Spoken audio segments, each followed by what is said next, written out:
Hello ladies, I hope you're doing well in your present circumstances and you have great plans for improvement. I'm Lydia Ruth. Please go to the link in the description box on the channel and go to where I have embedded this so that you don't have to listen to the ads that YouTube has so rudely placed on them. And so please do that, and there you can read the rest, see some of the pictures of the manse, and listen while you work. Also, I might include some links and things that I have mentioned, and maybe I sometimes include the poems that I read.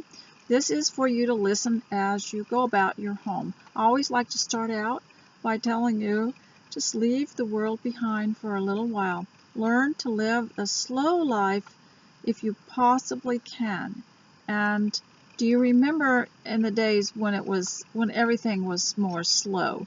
For example, we used to write our letters very slow, sign our name very slowly, but we were taught to rush, and we were taught to take notes, which was one of the worst things, was being taught to take notes so that our handwriting would just deteriorate, and we were taught to hurry. And so this is one place where you can listen and just carefully and slowly go through your house. You probably get a lot more done than when you rush.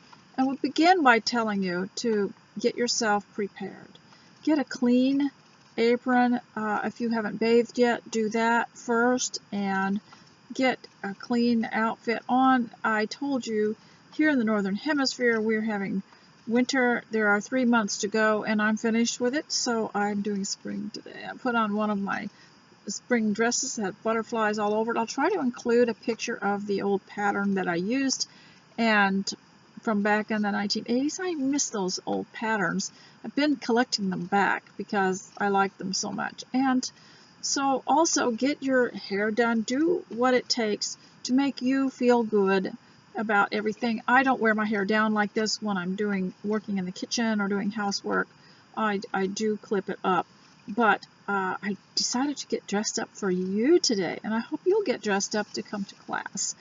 And you know, I was reading I often wonder what in the world I'm going to tell you while you listen. But if I have a book, I can probably springboard from there ideas that come to my mind while I'm reading.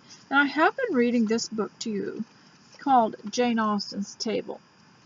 It apparently is a new publication. I'm trying to find what date. It was published in 2021, so I guess I'm 2 years too late. And wanted to read to you some more of it. And what is similar to Brian Kozlowski's book in the food department, not the other lifestyle areas that he had in his book, The Jane Austen Diet, but it does tell a lot of how their personalities, their minds, their thoughts connected with food, and I really enjoy it. So I'm going to finish reading this, Food and Austen's Flourishing Heroines. And so I'll continue here. Austen's concern with food and flourishing is played out negatively in her supporting characters. In contrast to her flourishing heroines, those characters whom we are asked to look at critically are shown to have an unbalanced relationship with food. And of course we know that that was one reason Sanditon was written. She had several unfinished stories, and one of them was dealing with a health park on the beach where she wrote about people being helped who needed more fresh air, sunshine, and natural food. And so let me continue here.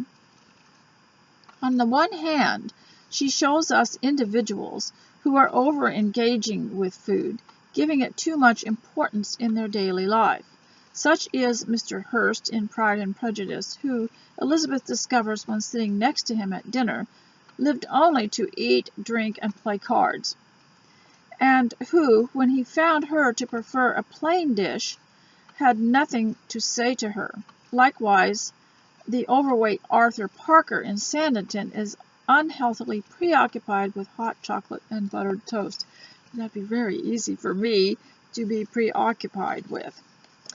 Obsessiveness with food can go the other way, a neurotic concern with the effects of too much food on health.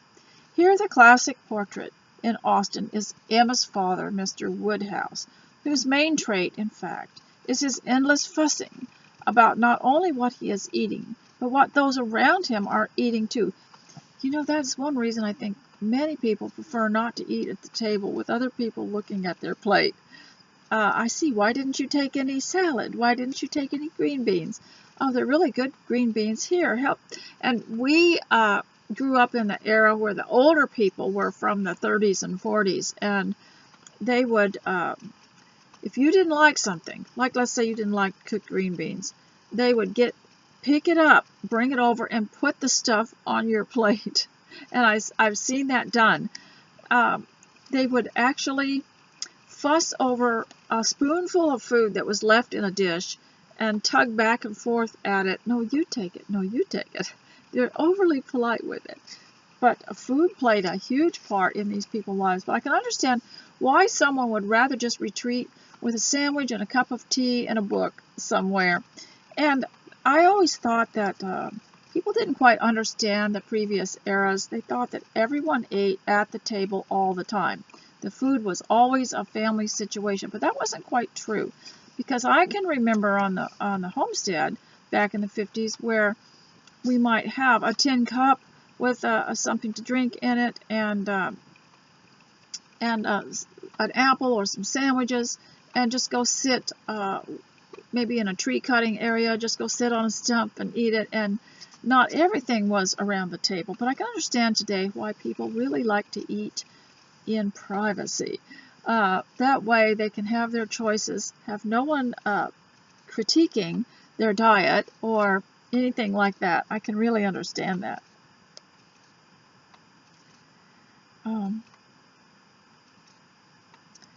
Obsessiveness with food can go the other way, a neurotic concern with the effects of too much food on health. And remember Mr. Woodhouse.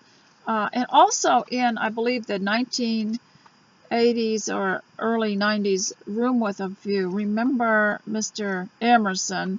He said, "Miss Pohl, what is that you're drinking?" And it was lemonade. And he said, "It's just too acidic for the body." And here he was sitting across the table critiquing her food.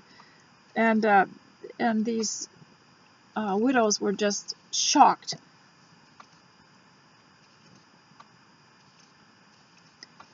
So Mr. Woodhouse and his endless fussing about not only what he is eating, but what others around him are eating. Gruel is for him. That's the invalid's diet. That's just like a soup.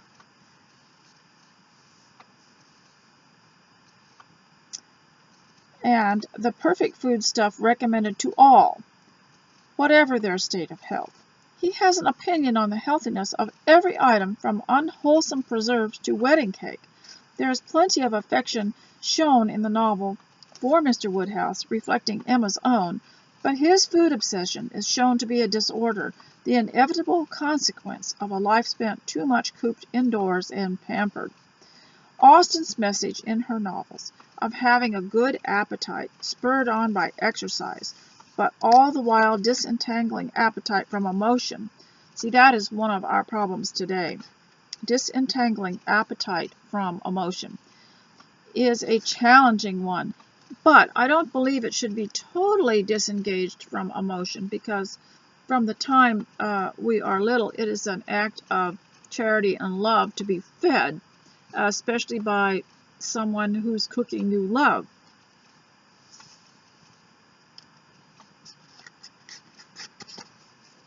So here we have also another part that I want to read to you in here.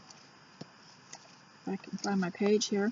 And that was called Perfect Picnic Parcels. Now, this is talking about what we would call a turnover, or a hand pie, or it looks like half of a pie. And that was how they encased food, so that you didn't really have to have all those plastic containers and things that wrapped them in, because it was wrapped in a crust. And so I wanted to just read what they said about here. It's called Perfect Picnic Parcels. With flavors that evoke sunshine on a Greek island, these feta and spinach pockets. See, I don't like either one of those things, but I'd put something else in it. It's the same with anything that I talk about, ladies. Do what's best for you and what you like best. Don't do anything just because I read about it. I choose, even with exercise, I mentioned that some of the exercises I choose, if I don't like the exercise that this lady does next, I just skip it, or I'll walk, or I'll touch my toes or something like that. You just learn to not think that everything has to be told to you. You use your mind for what's best for you. Everything seems perfect about the outing to Box Hill in Emma. Now, my favorite two are the ones done in the 1990s. One was Miramax, and the other one was, I forgot which company did that one, but they were both very good. And there's some earlier versions too, done in the 40s, 50s, and 60s. Everything seems perfect about the outing to Box Hill in Emma. The weather, the countryside, the guests. Seemingly most perfect of all, of course, is Emma herself as the host of the picnic. Mr. Weston gallantly points out in his famous conundrum offered over the picnic cloth, what two letters of the alphabet are there that express perfection? What two letters express perfection? I am sure I do not know. Ah, you will never guess.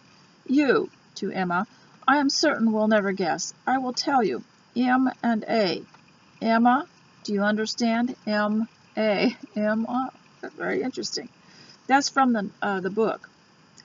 The conundrum is lame, not to say untruthful, as more sensible among the party, and we, the readers, are well aware. Emma is far from perfection, and the picnic, too, has fallen flat.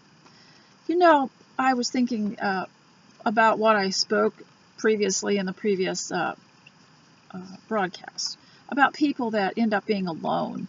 Much of the time their children have grown, or they didn't have children, or their families are estranged, or something like that. Now read about this, read about a picnic, read about something. But the beauty of it is you could do anything for a crowd for yourself. You can do anything for yourself that you would do for someone else. And then you can, I'll tell you how much mileage you can get out of maybe a picnic for one, or a tea for one. You can get a lot of mileage out of that. You can write about it in your art journal, and you can paint it if you possibly can. I've seen people's art journals. They're beautiful. They'll just have a sandwich and paint that, and they'll write their feelings. And you can get a lot of mileage out of this. You can write a poem about it. You can write a story about it. You can paint a picture. You can do a newsletter, word puzzles, paper dolls houses. You can do many, many things with a situation and with a subject.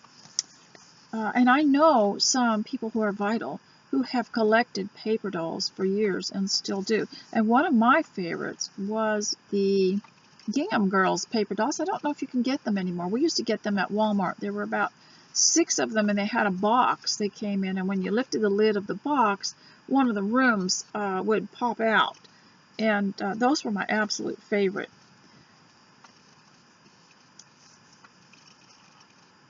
Oddly, in a novel almost obsessed with food, we don't get to hear anything about the food. Perhaps it was perfect.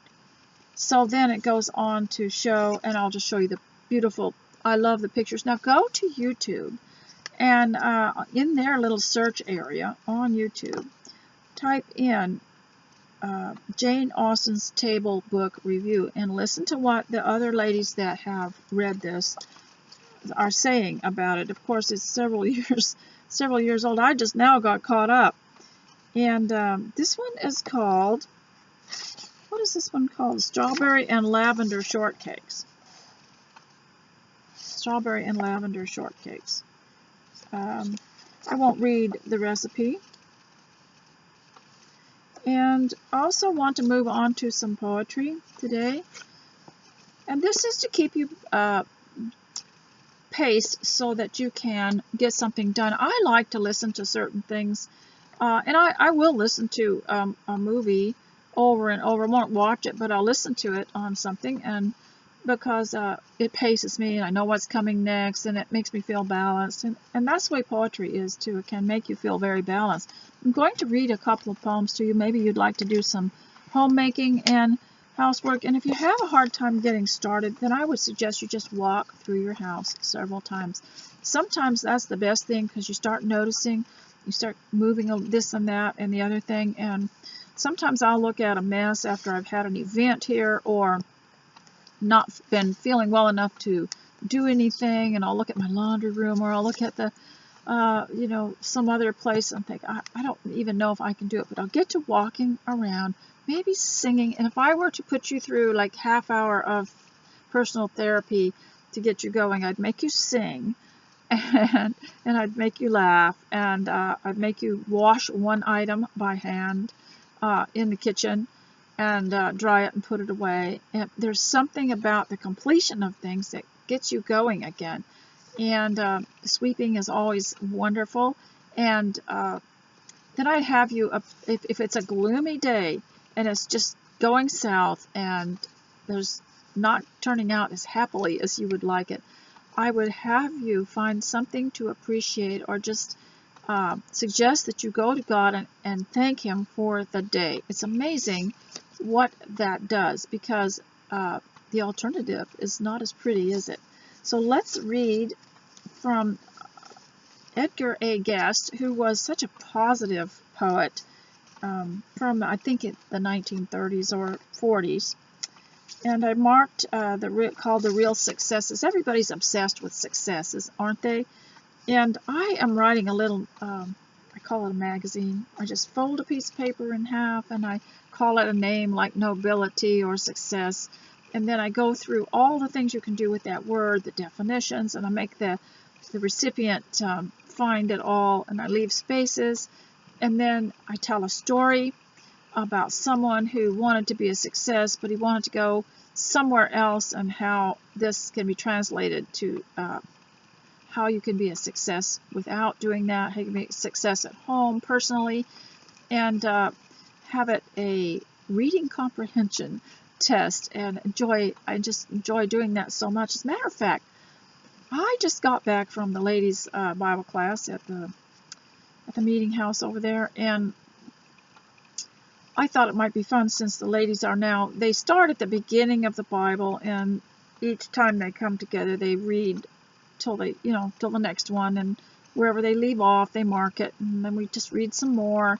And today they were reading Revelation, so I started them off on the word revelation. How many words can you get out of the word revelation? It's like a Scrabble game, and first you get as many large ones as you can see obviously there. Then you start to go backwards, mix the letters, do it like as though you had these letters in a Scrabble game. And of course the first one that was obvious was reveal and veil and elation and nation and things like that. And they had really enjoyed that. And it's like taking a little, before you do exercise, this Lucy Wyndham Reed from England that I follow now, that I'm using some of her 5-minute exercises.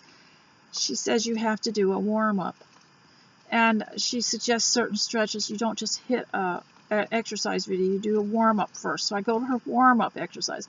Well, when I do these word searches, I like it because it's like a warm-up for further reading. Get your mind in gear. And what do they call it? I don't know what they call it, but they really enjoyed it. They must have found 60 words. And what we did was everybody spent a little quiet time trying to find the words. Then when we agreed we were all finished looking, one person would read all their words, and we would put a check mark by them if we had found those. And they would go around the room, and we'd just put more check marks if we had found them. Well, when it got to me, I only had 4 original words that they had not thought of yet in the word revelation. So I'm going to, and that was off the subject, but maybe you got a few things done. Maybe you got a few things sorted. Maybe you've got your kitchen, starting to get your kitchen cleaned. I always appreciated home interiors. Those of you who used to work for home interiors, where they'd have ladies come and they'd show on a board an idea of things you could get for your kitchen wall to, just make it working in there more interesting. And I'm really grateful for that, because Before that, I had not thought of creating a kitchen atmosphere. They'd have a little sconce that you could put a candle in, and they would have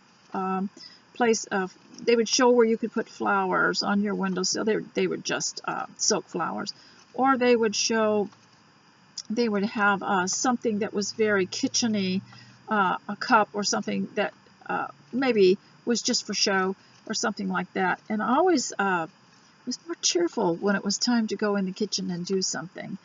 We even used to, back in the 80s, back in the old days, decorate our straw brooms. They had a little, there was a pattern you could get, and you could make a little cover for the top part of the straw part of your broom, have a, I don't know, have a bow on it or something, but it just, and it would coordinate with your little kitchen tablecloth and with the little cafe curtains and your tea cozy, and maybe we'd have something else in there, and it just seemed like more fun for some of us. Now, that was back in the day when things could get pretty plain. So I want to read this poem to you. So maybe you find something you want to do. There's nothing, I don't think I have anything to show you actually. I'm going to read this poem to you, The Real Successes.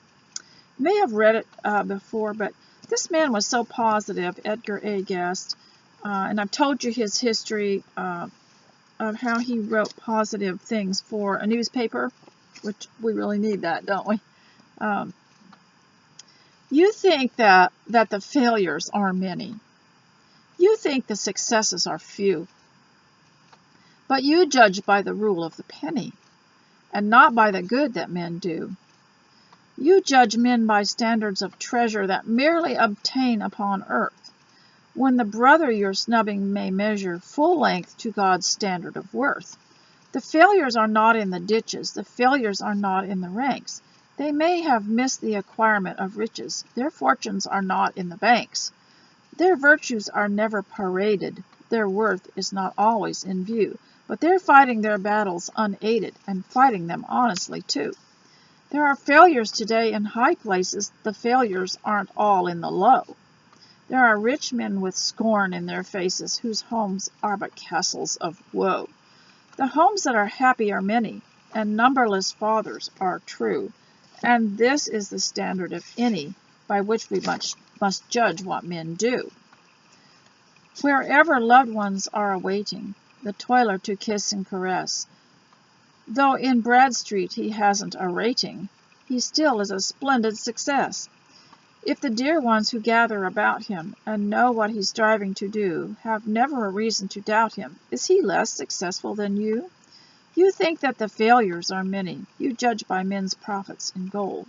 You judge by the rule of the penny. In this, true success isn't told. This falsely man's story is telling, for wealth often brings on distress, but wherever love brightens a dwelling, there lives, rich or poor, a success. Now I'm going to read another one here, Success, and I may have read it to you before. It's very short. I hold no dream of fortune vast, nor seek undying fame. I do not ask when life is past that many know my name. I may not own the skill to rise to glory's topmost height, nor win a place among the wise, but I can keep the right. And I can live my life on earth contented to the end, if but a few shall know my worth and proudly call me friend. And someone sent me the nicest video. It was a talk by a lady, and it was real interesting, talking about people who were worried if they didn't have friends. And in essence, she said, if you don't have many friends, maybe you don't need them. Maybe you're too busy, maybe you're ahead of everybody, maybe you don't have time for them. And it was most encouraging, but I think Jesus said something about friendship. He says, he who does my will, he is my friend. So now I'm going to find another one here, and it's called Faith. If you have something that you would like to do while you listen, go ahead and do that. I'll try to have something a little more interesting about the home pretty soon. It is faith that bridges the land of breath to the realms of the souls departed, that comforts the living in days of death and strengthens the heavy-hearted. It is faith in his dreams that keeps a man face front to the odds about him, and he shall conquer who thinks he can, in spite of the throngs who doubt him. Each must stand in the court of life and pass through the hours of trial. He shall tested be by the rules of strife, and tried for his self-denial. Time shall bruise his soul with the loss of friends, and frighten him with disaster, but he shall find when the anguish wins, that all of things faith can master. So keep your faith in the God above, and faith in the righteous truth. It shall bring you back to the absent love, and the joys of a vanished youth. You shall smile once more when your tears are dried, meet trouble and swiftly rout it, for faith is the strength of the soul inside, and lost is the man without it. Now I might have one more here. I can find it.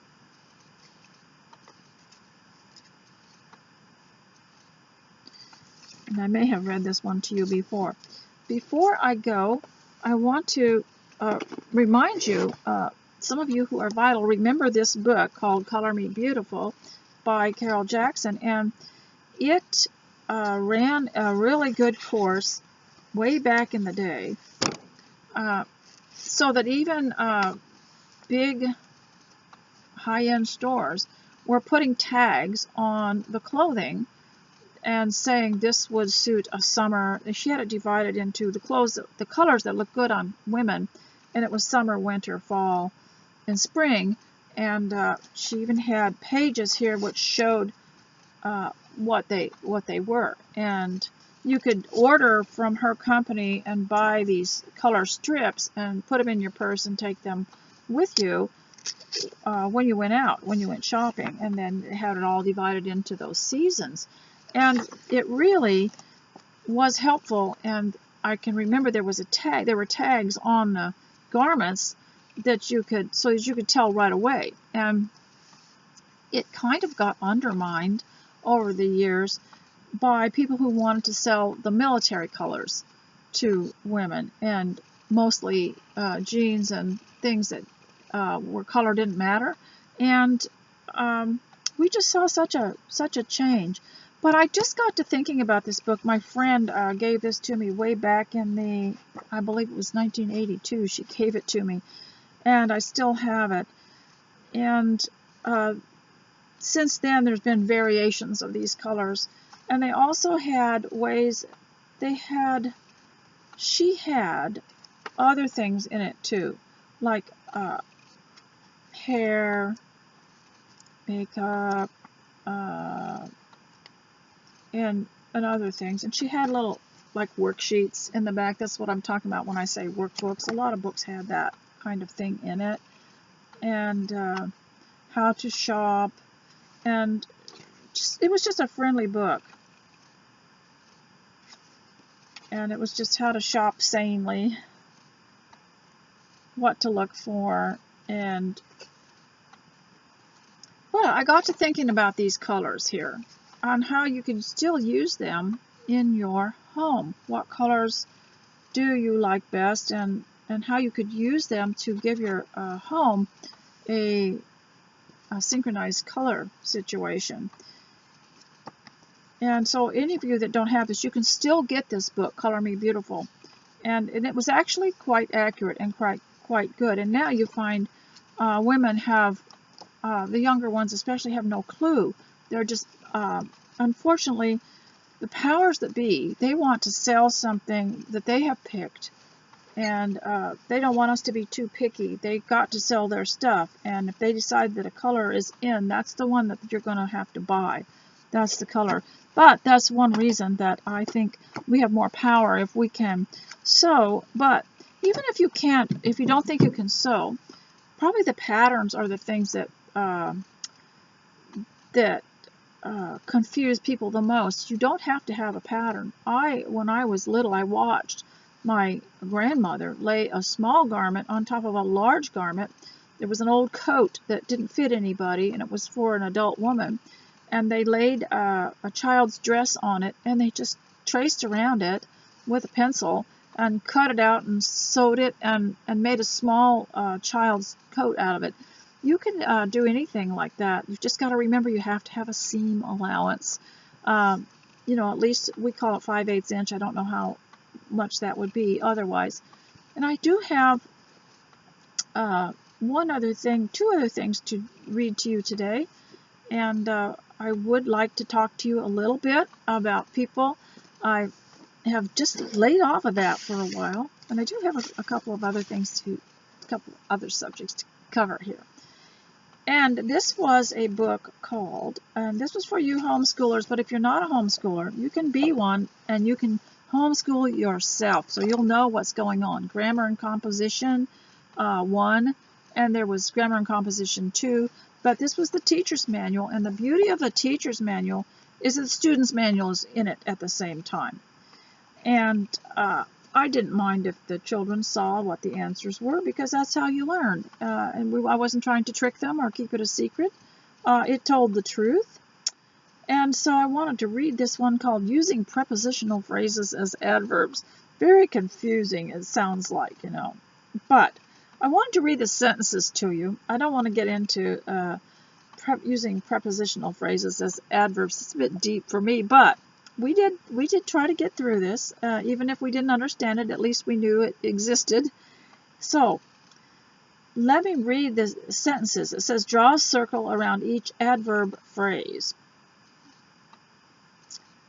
And so here it is. Serve the Lord and rejoice. Jesus calls us from the worship of the vain world's golden store. Early in the morning my song shall rise to thee. They that sow in tears shall reap in joy. See, that's a synonym. Is it synonym? Sow and sow. S-E-W and S-O-W. Two different, sound alike, but have different meanings. The Pharisees in Christ's day were clean on the outside, but corrupt on the inside. See, these are wonderful phrases to use when learning, because they touch your heart and they get you thinking. And it takes away the mechanicalness of learning. What I would do is I'd write my own. And I'd write all about, you know, how much Mother loves you, and how beautiful your home is, and who you're related to, and how to take care of yourself, and how to be respectful of other people's things. I would just write my own. And I would just do it like on a piece of paper folded in half. I'd have my own worksheets. Peter climbed out of the boat and walked on the water. He sends springs into the valleys. David was happy in his soul when the ark was returned to Jerusalem. I will sing of mercy and judgment unto thee, O Lord, will I sing. So you see, that's just so enriching your learning the Word of God at the same time. Whereas I think in a secular situation, maybe they're not as careful to make the sentences meaningful. So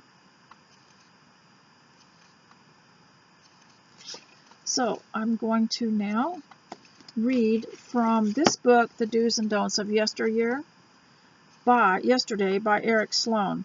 Now, this is a treasury of early American folk wisdom, and it was like an etiquette book. And I wanted to start with the don'ts, because it was mainly written for boys, but there's a place in the back for girls. And so he's got, don't say what you weren't supposed to say. It's because some phrases would become so trite, and here's one that could really work with us today. Don't adopt the habit of calling everything funny. Everything that chances to be a little strange to your way of thinking.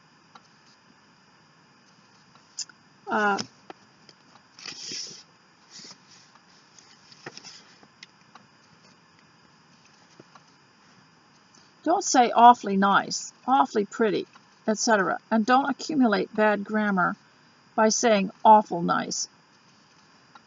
Use the word awful with a sense of its correct meaning, or better still, avoid it completely.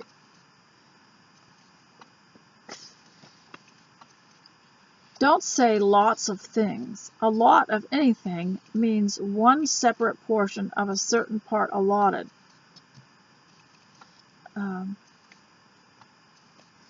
Don't speak of food as being healthy or unhealthy. Instead, say it was nutritious or wholesome.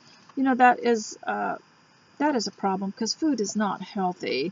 It's either it's got a strong food value, or it's wholesome, or it's unwholesome, or it is not nutritious. A person is healthy. Your cat is healthy or not healthy.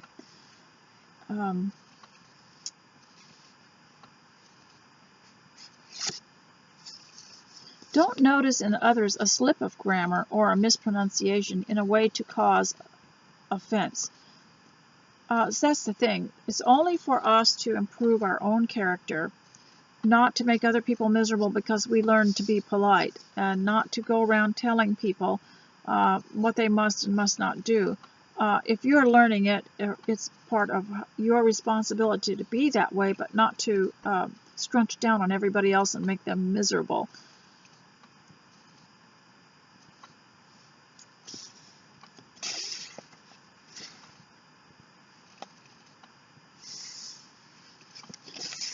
This is interesting here. It says always, when you say dear in a letter, write Miss or Mrs. or Mr., because that's their title. I hadn't thought about that as a title, that a young lady or a young man are Master or Miss, and that they should be, it says here, some people have the boldness to just call someone by their first name without the Mrs. or the Miss or the Mr. in it. That's interesting.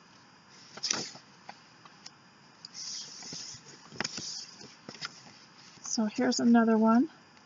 This is at home, young ladies, how to act at home. This is very interesting.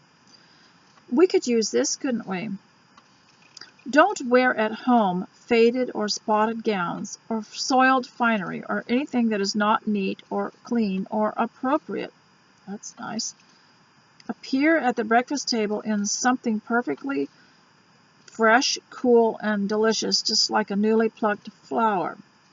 Dress for the pleasure and admiration of your own family. That's interesting. Now this is to young ladies too. Don't supplement the charms of nature by the use of the color box. Fresh air, exercise, the morning bath, and proper food will give to the cheek nature's own tints, and no other have any true beauty.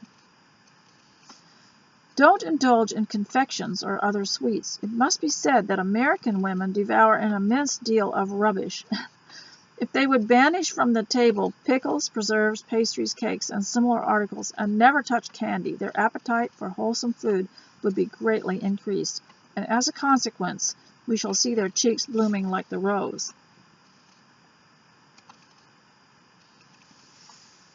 So that is enough of that for etiquette, and it's from yesteryear, from days gone by, but it wouldn't hurt us to know it today. I have one more thing to read to you before I go. This is a short lesson today, but I hope you got a few things done, and you can always continue with the playlist. Sometimes it will take you to the previous one, and I'm trying to come more often, so maybe the videos will be a little bit shorter. So I'm going to read this, and I found it stuck in a book where I had made a list of things in this book that I wanted to learn, and a whole bunch of notes from I don't know when. And I opened it up, and I thought this is really good, and because we're having a new year coming on, and this was a comparison of the old and new, and I must have copied it and enlarged it out of an old church bulletin. So this the Old and the New Testament. So those of you who don't want to hear it, you can click off and go on to another video, but I'm going to go ahead and read it. And I just found that was the comparison, whoever wrote it was very smart to see this, and it is true. Several have shown differences between the covenants, the Old Covenant and the New Covenant. The New Covenant is the last will and testament of Jesus Christ, and that's why it's called the New Testament and the will. Okay, so here it is. The Old Testament commences. The New Testament completes. It's been said that if you had read the Old Testament, you would wonder where the New Testament was. If you read the New Testament, you'd wonder where's the old one. The old gathers around Sinai. The new gathers around Calvary. Now remember, there's a difference between Calvary and cavalry. Cavalry was what happened in the 1800s, and it was an army on horses. Cavalry, C-A-V. Calvary is the hill of Calvary, C-A-L. The old is associated with Moses, the new with Christ. The old begins with God, the new with Christ. The old was given to Israel, the new to all nations. The old was given through Moses, the new through Christ. The old was dedicated by animal blood, the new by Christ's blood. The old had temporary sacrifices. The new has a permanent one-time sacrifice. That would be Jesus. The old was unable to purge the conscience. The new purges the conscience. And it has the scriptures that go with it. If I can get a picture of this, I will put it on the page for you. The old could not take away sins until the new took away the sin. The old was done away, the new remains. The old was abolished, the new is everlasting. Many things, and they have scriptures that go with it. So I'd like you to look those up before you jump to conclusions. Go ahead and look them up and see what it says. I'll print this out for you. Many things changed under the new covenant, including the following. A new name was given, Christian.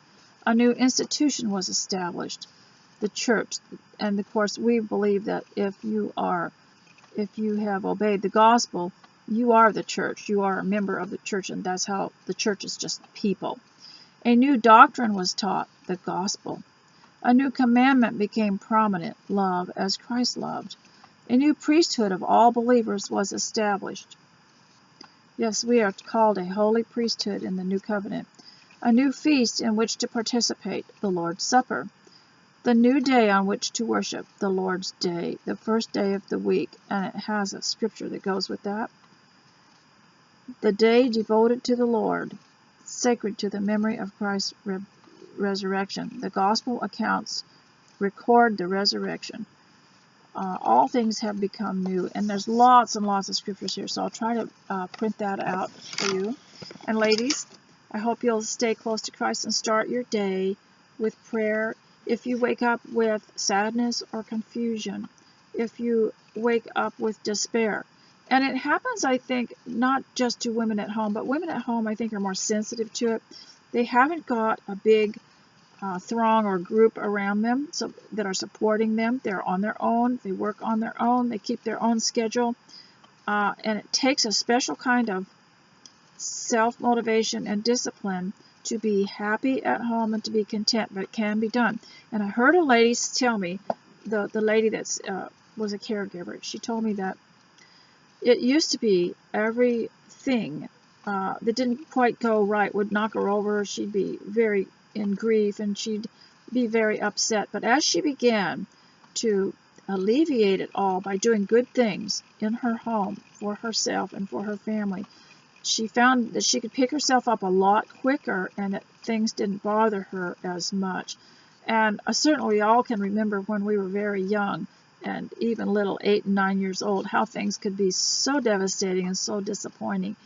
But how we grow stronger as we get through it, and through trial and error, we can make a feeling of contentment in the home. Now, in the morning, I sometimes, after I'm dressed, and I don't like to be unprepared or have my hair uncombed, even when I'm doing exercises or writing a letter, trying to get it out there before the mail carrier picks it up. I want to, before they come and deliver our mail and then pick up the other.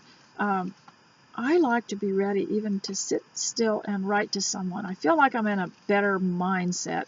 And so I really encourage you to use that as your springboard, as your starting point, getting ready.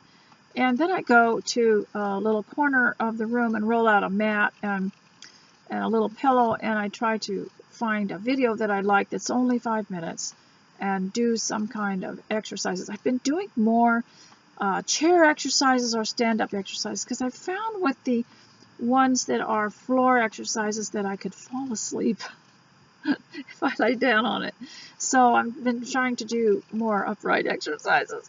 And also, then I go and look at my list, and even if my emotions are not really in it and I don't want to do a certain thing, I go ahead and do it anyway. Let's say making a bed or sweeping a room or cleaning the bathroom. I'll go ahead and do it anyway because I get to put an X in the box, and I'll start to pretend that I'm very happy about that, and my mood improves so much by accomplishing those things. And you know, greatness is not found in greatness. It's found in these little menial things, doing them with great joy, being thankful. There's a scripture in the New Testament that says, "And be ye thankful." So being thankful in every little thing goes a great deal in helping us to improve our health and improve our mental state. And it's very important for the homemaker to have the best of care. There used to be these packages that you could get. You could subscribe to this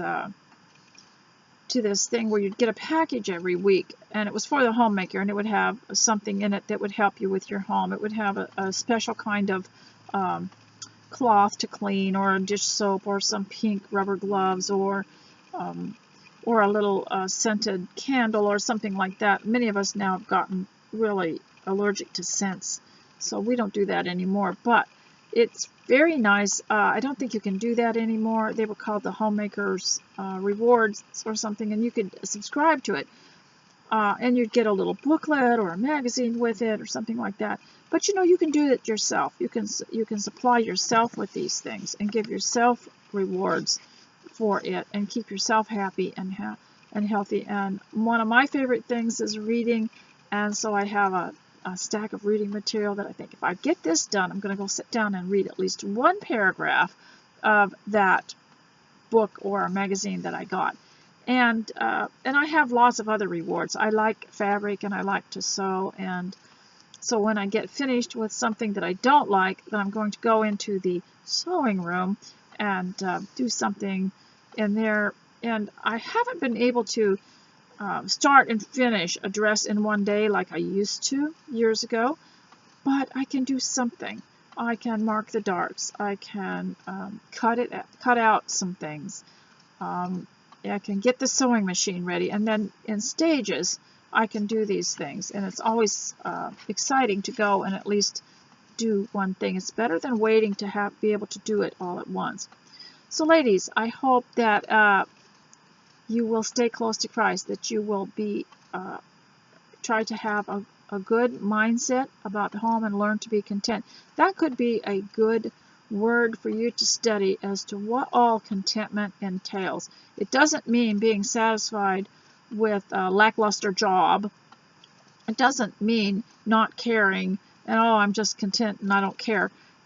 It means being stable and happy with the job that you have to do, and probably much more. If you would like to look that up for your assignment, that would be nice. And you can leave anything you want and define it if you want in the comments as something to do. So I hope all goes well with you today, and congratulations if you got anything done, if you even got dressed. If that's all that you've managed so far, congratulations, you've accomplished something. And we want to accomplish it slowly, not hurriedly. We want to start living the way we the way our bodies and minds work the best. And so I will see you next time. Thank you for everything. Bye.